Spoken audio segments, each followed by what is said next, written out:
session, and the car's good.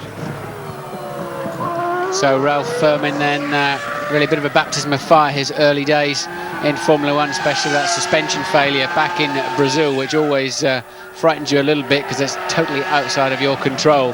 But certainly didn't cover himself in glory with that lap of his, locking his brake and then getting out of shape on the exit of this corner, Tamburello. But Heidfeld into his hot lap, James. Yep, when Ralph was referring to having had a good morning, he was 16th fastest this morning in the Jordan, and I'm sure that's probably what he was aiming for this afternoon. Heidfeld, though, 0.2 of a second faster than De Matter in Sector 1.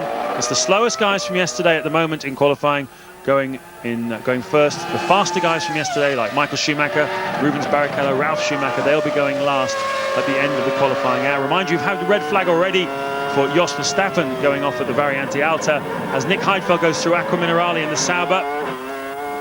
Teammate Frentzen had a big engine blow up this morning. It's been another tricky weekend for the Sauber team. They've not really been on the sort of pace that we expect from them.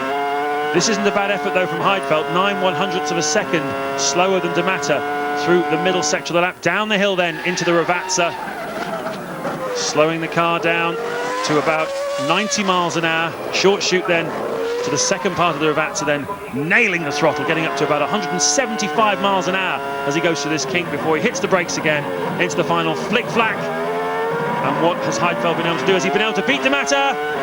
Yes, he has, by a 10th. So Heidfeld, De Matter, Pitsonia, Trulli in the Renault down in 4th against this opposition. So he will certainly be starting from the lower echelons of the grid tomorrow in the Grand Prix.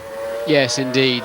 Pole last year was a 1:21.0. We're not going to see that this year, but of course we've got much faster runners to come this afternoon in this qualifying session as it builds up to the final challenge for pole position. I think they're carrying about 70 to 80